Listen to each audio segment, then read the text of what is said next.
Good morning മാഷേ. Morning. മാഷേ, കഴിഞ്ഞ കുറച്ച് ദിവസങ്ങളായി SFI നടത്തിയ സമരങ്ങളൊക്കെ നമ്മൾ കണ്ടതാണ്.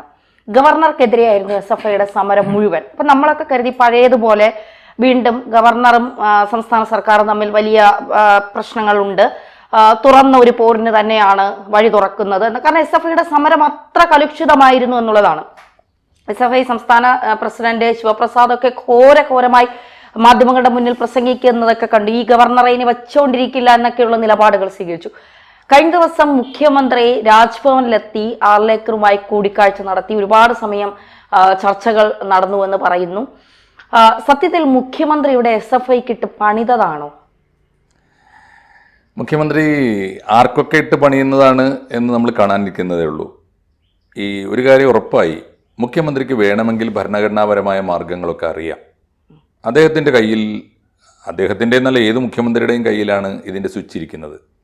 ആ സ്വിച്ച് പ്രയോഗിക്കാതെയാണ് ഇത്രയും കാലം, അത് പോക്കറ്റിലിട്ട് നടന്നാണ് ഇത്രയും കാലം കേരളത്തെ ഇത്രയേറെ മലീമസമാക്കിയത്. ഇപ്പോൾ ആരിഫ് മുഹമ്മദ് ഖാൻ ഗവർണറായി വന്ന കാലം തൊട്ട് കണ്ടതാണ് നമ്മൾ. ഗവർണറും മുഖ്യമന്ത്രിയും തമ്മിലുള്ള പോര്, ഗവർണറും മന്ത്രിസഭയും തമ്മിലുള്ള പോര്, ഗവർണറും ഗവൺമെൻറ്റും തമ്മിലുള്ള പോര്, തെരുവിൽ തല്ല്, ഈ കണ്ട സകല DYFI SFIക്കാരെ മുഴുവൻ ഇറക്കി വിട്ടിട്ട് ഗവർണർ എന്ന് പറഞ്ഞ ഭരണകൂടത്തിൻ്റെ ഒരു ആലങ്കാരികമായിട്ടാണെങ്കിലും ഒരു ഭരണകൂടത്തിൻ്റെ തലവനാണ് അദ്ദേഹം. നമ്മുടെ എല്ലാ ഗവൺമെൻറ് ഓർഡറുകളും, പിണറായി വിജയൻ ഗവൺമെൻറ് എടുക്കുന്ന എല്ലാ തീരുമാനങ്ങളും പുറത്തിറക്കണമെങ്കിൽ അടിയിൽ ഗവർണറുടെ ഒപ്പ് വേണം. അങ്ങനെ ഒരു ഭരണഘടനാ വ്യവസ്ഥ പാലിക്കാൻ ബാധ്യസ്ഥരായവർ എന്തുകൊണ്ട് ഇത്രയും കാലം അത് ചെയ്തില്ല? എന്തൊക്കെ പറഞ്ഞാലും ഗവർണർ ആരിഫ് മുഹമ്മദ് ഖാൻ ഈ കേരളത്തെ ഇട്ട് കറക്കി തിരിച്ച് അവസാനം അദ്ദേഹത്തെ ഇവിടുന്ന് ബീഹാറിലേക്ക് കെട്ടുകെട്ടി. അതിൻ്റെ പിന്നിൽ പോലും തീർച്ചയായിട്ടും മുഖ്യമന്ത്രിയും മന്ത്രിസഭയൊക്കെ തമ്മിലുള്ള ധാരണയുണ്ടെന്ന് പറയുന്നു. എന്തായാലും അദ്ദേഹം പോയി. അത് പോയി കഴിഞ്ഞപ്പോൾ അടുത്ത ഗവർണർ വന്നു, ആർലേക്കർ വന്നു. അദ്ദേഹം വന്നപ്പോൾ അദ്ദേഹത്തിൻ്റെ രീതിയിലൊക്കെ ചെറിയ വ്യത്യാസം നമ്മൾ കണ്ടിരുന്നു. പക്ഷേ അദ്ദേഹത്തോടും ഇതേ രീതിയാണ് പെരുമാറിയത്. പക്ഷേ ഇപ്പോൾ ഓർത്തു നോക്കൂ എത്ര പെട്ടെന്നാണ് നിന്നത്. നമ്മുടെ എല്ലാ മന്ത്രിമാരും ഓരോരുത്തരായിട്ട്, കൃഷി മന്ത്രി, വിദ്യാഭ്യാസ മന്ത്രി, ഉന്നത വിദ്യാഭ്യാസ മന്ത്രി, ഇവരൊക്കെ ഗവർണർക്കെതിരായി പ്രസ്താവിക്കലായിരുന്നു ഇവരുടെ പ്രധാനപ്പെട്ട കലാപരിപാടി. പിന്നെ SFIക്കാർക്ക് എന്തായിരുന്നു പണി? വിദ്യാർത്ഥി പ്രശ്നമോ വിദ്യാഭ്യാസ പ്രശ്നമോ അവരുടെ പ്രശ്നമല്ല. മുഖ്യമന്ത്രിയും ഗവർണറും തമ്മിൽ പ്രശ്നമുണ്ടായാൽ പിന്നെ അതിൻ്റെ പേരിൽ ഗവർണറെ തടയുക, ഗവർണറെ ആക്രമിക്കുക, കരിങ്കൊടി കാണിക്കുക, അതൊക്കെയായിരുന്നു ഇവരുടെ അജണ്ട. പിന്നെ യൂണിവേഴ്സിറ്റി സ്തംഭിപ്പിക്കുക. ഇനി സത്യത്തിൽ ഈ പ്രശ്നത്തിൻ്റെ ഒക്കെ അടിത്തറ എന്താണ്? മുഖ്യമന്ത്രിയും ഗവർണറും തമ്മിൽ ഭരണഘടനാപരമായി സംസാരിക്കേണ്ട ഒരാവശ്യമുണ്ട്, അല്ലെങ്കിൽ അതാണ് അതിൻ്റെ പ്രായോഗികമായ രീതി. മുഖ്യമന്ത്രിക്ക് രാജ്ഭവനിലേക്കുള്ള വഴി അറിയാമെന്നല്ലേ ഇന്നലെ ഇപ്പോൾ കേരളം കണ്ടത്? ഈ വഴി നേരത്തെ ഉള്ളതാണല്ലോ.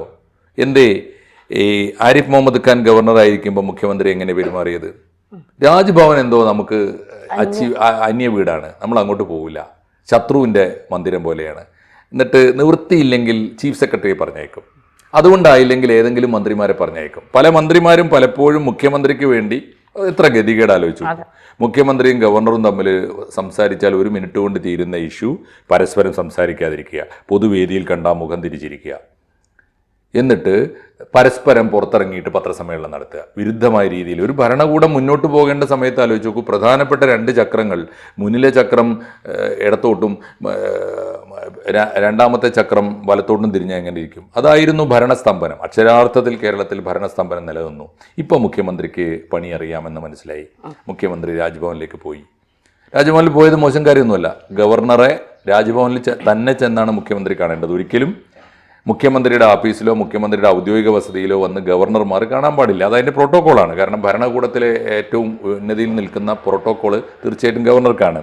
അതുകൊണ്ട് ഇപ്പോൾ എന്തൊക്കെ സംഭവിച്ചു എന്ന് ആലോചിച്ചു. ഇനി സംഭവിക്കാൻ പോകുന്ന കാര്യവും നമ്മൾ കാണാനുള്ളതാണ്. എന്താ കാര്യം? SFIയുടെ സമരം നിന്നു, പൊടുന്നനെ നിൽക്കുകയാണ്. തലേന്ന് വരെ ഗവർണറെ കരിങ്കൊടി കാണിച്ചവർ പിറ്റേന്ന് ഇതാ ഓച്ചാനിച്ച് നിൽക്കുന്നു, ഗവർണർക്ക് സിന്ദാബാദ് വിളിക്കുന്നു. ഗവർണർക്കെതിരായി പ്രസ്താവന ഇറക്കിയത് ഉന്നത വിദ്യാഭ്യാസ മന്ത്രി ബിന്ദു മാഡം ഗവർണറെ വാഴ്ത്തിക്കൊണ്ട് സംസാരിക്കുന്നു. എത്ര പെട്ടെന്നാണ് ആലോചിച്ച് നോക്കൂ. ഒരു ലോകം കീഴ്മേൽ മറിഞ്ഞ പോലെ വെള്ളരിക്ക പട്ടണമായി കേരളം മാറിയത്. ഈ ബിന്ദുവാണ് പറയുന്നത്. ഈ ബിന്ദുവാണ് പറഞ്ഞുകൊണ്ടിരുന്നത് കേരളത്തിലെ വിദ്യാഭ്യാസത്തെ, ഉന്നത വിദ്യാഭ്യാസ രംഗത്തെ യൂണിവേഴ്സിറ്റികളെ കാവ്യവൽക്കരിക്കുന്നു VC. ഗവർണർ കേരളത്തെ കാവ്യവൽക്കരിക്കാൻ വന്നിരിക്കുന്നു. ഇന്നലെ പറയാണ് ഗവർണർക്കും VCക്കും ഒക്കെ എന്താ RSSൻ്റെ പരിപാടിയിൽ പോയിക്കൂടെ? അത് ജനാധിപത്യപരമായ അവകാശമല്ലേ? ഈ മാഡത്തിന് ഇത് കുറച്ച് നേരത്തെ പറഞ്ഞൂടെ? അത് പറഞ്ഞാൽ SFIക്കാർ ഈ കുട്ടിക്കുരങ്ങന്മാർ ചുടിയൂറ് വന്നാൽ പോവോ? അവരെ അടക്കി നിർത്തിക്കൂടെ? അതൊന്നും ചെയ്തില്ല. കാരണം എന്താണ്? അതാണ് ഇനി ഒരു പ്രധാനപ്പെട്ട കാര്യം. എന്തേ ഇപ്പോൾ മുഖ്യമന്ത്രിക്ക് ഈ വെളിപാട് വരാൻ? കാര്യം വളരെ സിമ്പിളാണ്. അദ്ദേഹത്തിൻ്റെ കാലാവധി പൂർത്തിയാവാൻ പോകുന്നു. ഭരണത്തിൻ്റെ അവസാനത്തെ വർഷത്തേക്ക്, ഇപ്പോൾ ഈ 10 കൊല്ലമാണല്ലോ അദ്ദേഹം ഭരിക്കുന്നത്, 9ാമത്തെ വർഷത്തേക്ക് മാത്രമായി ഈ അണിയറയിൽ ചുട്ടുവെച്ച കുറേ അപ്പങ്ങളുണ്ട്. അത് ജനപ്രിയ ഭരണപരിഷ്കാരങ്ങളാണ്. അത് പലതാവാം. കിറ്റാകാം, പെൻഷനാകാം, പലതരം പദ്ധതികളാവാം. കിറ്റ്, ഓണക്കിറ്റ് പുതുതായിട്ട് വന്നു. അപ്പോൾ അത് പുതിയ പരിഷ്കരിച്ച പതിപ്പാണ് ഓണക്കിറ്റിൻ്റെ. അപ്പോൾ തീർച്ചയായിട്ടും ഇക്കൊല്ലം നമ്മൾ ഓണം ആഘോഷിക്കാൻ ഒരുങ്ങിയിരിക്കണം. കാരണം വാരിക്കോരി തരും ഗവൺമെൻറ്. കാരണം അവസാനത്തെ കൊല്ലമാണ് ഒന്ന്. വേറൊന്ന്, ഇദ്ദേഹത്തിൻ്റെ ഈ അവസാന വർഷത്തെ ജനപ്രിയ പദ്ധതികൾ പുറത്തെടുക്കണം. അതിന് സമാധാനത്തിൻ്റെ അന്തരീക്ഷം വേണം. SFIക്കാരെ ചങ്ങലക്കിടണം, ഗവർണറെ അടക്കി നിർത്തണം, എന്നിട്ട് ജനങ്ങളുടെ കണ്ണിൽ പൊടിയിടണം. മുഖ്യമന്ത്രിയുടെ തന്നെ ഒരു വെർഷൻ അനുസരിച്ച്, മുഖ്യമന്ത്രിയുടെ പാർട്ടിയുടെ കേന്ദ്ര കമ്മിറ്റിയുടെ വിലയിരുത്തലനുസരിച്ച് ഡൽഹിയിലെ പാർട്ടി സെക്രട്ടറിയോട് ചോദിച്ചു, എന്താണ് വല്ലാതെ ആൻറ്റി ഇൻക്യുംബൻസി ഫാക്ടർ ഉണ്ടല്ലോ എന്ന് പറഞ്ഞാൽ ഭരണവിരുദ്ധ തരംഗം കേരളത്തിൽ വളരെ സജീവമാണല്ലോ. അപ്പോൾ പറഞ്ഞ മറുപടി വളരെ രസമാണ്. എന്ത് ഭരണവിരുദ്ധ തരംഗം ഉണ്ടായാലും കേരളീയൻ്റെ ഒരു പൊതു സ്വഭാവമുണ്ട്. ഭരണത്തിൻ്റെ അവസാനത്തെ 6 മാസമാണ് അവർ വിധി എഴുതുക എന്ന് പറഞ്ഞാൽ എന്താ?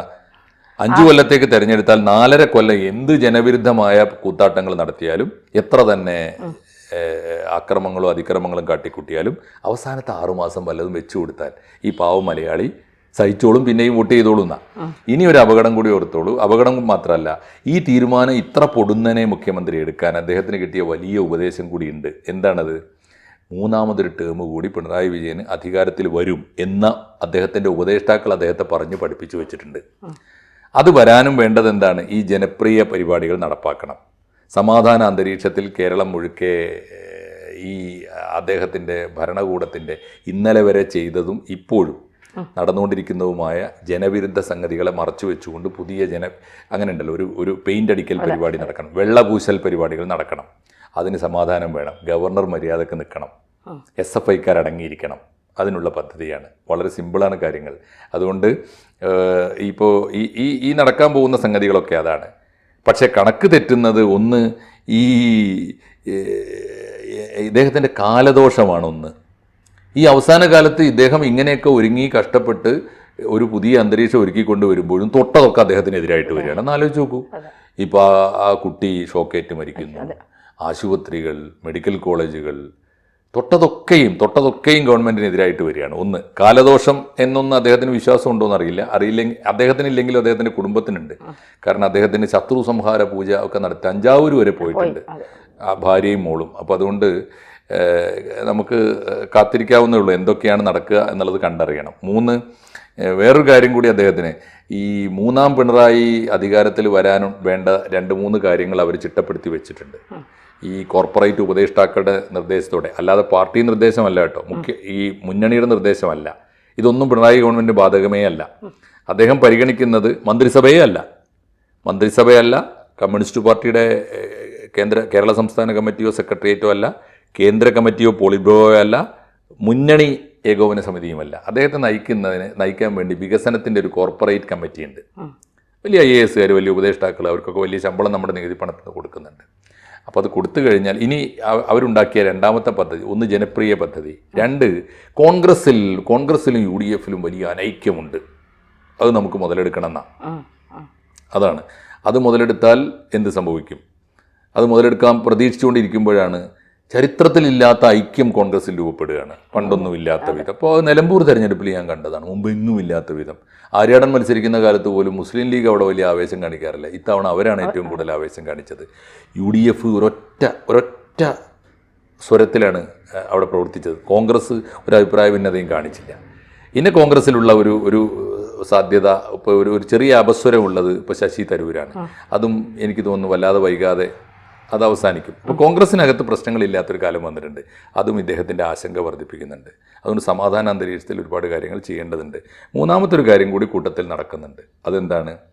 ന്യൂനപക്ഷത്തെ പ്രീണിപ്പിച്ചതുകൊണ്ടാണ് കഴിഞ്ഞ ലോക്സഭാ തെരഞ്ഞെടുപ്പിൽ ഇടതുപക്ഷത്തിന് വോട്ട് പോയത് എന്നൊരു വിലയിരുത്തൽ അന്നേ ഉണ്ട്, ഇപ്പോഴും ഉണ്ട്. അതുകൊണ്ട് ന്യൂനപക്ഷത്തെ ഇനി മാറ്റി നിർത്തിയിട്ട്, അവരെ അവഗണിച്ചിട്ടും അവരെ വെല്ലുവിളിച്ചിട്ടും ഭൂരിപക്ഷ പ്രീണനം. അതിന് ചുമതലപ്പെടുത്തപ്പെട്ട ആദ്യത്തെ വിശ്വസ്തനായ ഉദ്യോഗസ്ഥൻ വെള്ളാപ്പള്ളി നടേശനാണ് എന്ന് മാധ്യമങ്ങളിൽ വാർത്ത വരുന്നുണ്ട്. വെള്ളാപ്പള്ളി കഴിഞ്ഞ കുറച്ചു കാലമായി ആ പണി ചെയ്തുകൊണ്ടിരിക്കുന്നുണ്ട്. വെള്ളാപ്പള്ളി സത്യത്തിൽ വ്യക്തിപരമായി ഒരു മുസ്ലിം വിരുദ്ധനാണെന്ന് എനിക്ക് തോന്നിയിട്ടില്ല ഒരു കാലത്തും. പക്ഷെ അദ്ദേഹം ഇപ്പോൾ പറഞ്ഞുകൊണ്ടിരിക്കുന്നത് മലപ്പുറത്ത് പോയി പ്രസ്താവിച്ചു, ഇപ്പോൾ ഇന്നലെ കോട്ടയത്ത് പോയി പ്രസ്താവിച്ചു, നടന്ന് പറഞ്ഞുകൊണ്ടിരിക്കുക. മലപ്പുറത്ത് പോയി പ്രസംഗിക്കുമ്പോൾ മുസ്ലിം വിരുദ്ധം, മുസ്ലിം ലീഗിനെതിരായിട്ടൊക്കെ പറയുന്നത് നല്ല എന്ന് വിചാരിക്കുക. കാരണം അത് അവരുടെ ഒരു ഭൂരിപക്ഷ സ്ഥലമാണ്. കോട്ടയത്ത് ഈ ക്രിസ്ത്യാനികൾക്ക് ഭൂരിപക്ഷമുള്ള സ്ഥലത്ത് ചെന്നിട്ട് മുസ്ലിം വിരുദ്ധ പ്രസംഗം നടത്തേണ്ടത് എന്തിനാണ്? അപ്പോൾ എന്താ വെച്ചാൽ അത് അജണ്ടയുടെ ഭാഗമാണ്. പിണറായി വിജയന്റെ നവോത്ഥാന സമിതിയുടെ ചെയർമാനായി നിന്നുകൊണ്ട് ഇടതുപക്ഷത്തിന് അനുകൂലമാക്കി എടുക്കുന്ന ഒരു പുതിയ സാമുദായിക സമവാക്യമുണ്ട്. എന്നുവെച്ചാൽ ഭൂരിപക്ഷം വരുന്ന, പ്രത്യേകിച്ച് ഇടതുപക്ഷത്തിന്റെ വോട്ട് ബാങ്കായ ഈഴവ സമുദായത്തെ ഉൾപ്പെടെ കൂടെ നിർത്തണമെന്നും നഷ്ടപ്പെട്ട വോട്ടുകൾ തിരിച്ചു പിടിക്കണമെന്നും അതിന് പറ്റിയ മാർഗം ഇപ്പോൾ ഒരു മുസ്ലിം വിരുദ്ധമായ ന്യൂനപക്ഷത്തിന് ഞങ്ങൾ എതിരാണ് എന്നൊരു നിലപാട് ഉണ്ടാക്കിയെടുക്കുക. അതാണ് ഈ പുതിയ വിദ്യാഭ്യാസ പരിഷ്കാരങ്ങളിലൊക്കെ ശിവൻകുട്ടി ആവർത്തിച്ച് പറയുന്നുണ്ട്. ഈ ആര് പറഞ്ഞാലും ഞങ്ങൾ ഈ വിദ്യാഭ്യാസത്തിലെ സമയമാറ്റം, തീർച്ചയായിട്ടും അത് സ്ട്രോങ് ആയി നിൽക്കാൻ പറ്റുമോ എന്നുള്ളത് കണ്ടറിയണം. അത് തന്നെയാണ് വെള്ളാപ്പള്ളി പറഞ്ഞത്. കാന്തപുരത്തിൻ്റെ ഏത് തിട്ടൂരം വന്നാലും എന്നെ വേണമെങ്കിൽ കേസെടുത്തോ, ഞാനിത് പറയുന്നുണ്ടല്ലോ. ഏതാണ്ട് ഒരേ സ്വരത്തിൽ ഒരേ താളത്തിൽ ഒരു പ്രചാരണം നടക്കുകയാണ്.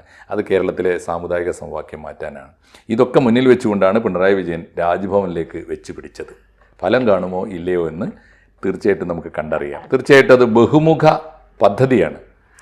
ഒരേ സമയം ഒരു വെടിക്ക് പല പക്ഷികളെ വീഴ്ത്താനുള്ള ലക്ഷ്യമാണ് പിണറായി വിജയൻ ഒന്നും കാണാതെ ഈ ധാർഷ്ട്യവും ധിക്കാരവും ഒക്കെ ഉള്ളിലടക്കി പിടിച്ച് രാജ്ഭവനിൽ ചെന്ന് ഗവർണറോട് അദ്ദേഹം ആദരപൂർവ്വം സാഷ്ടാംഗം വണങ്ങുകയില്ല.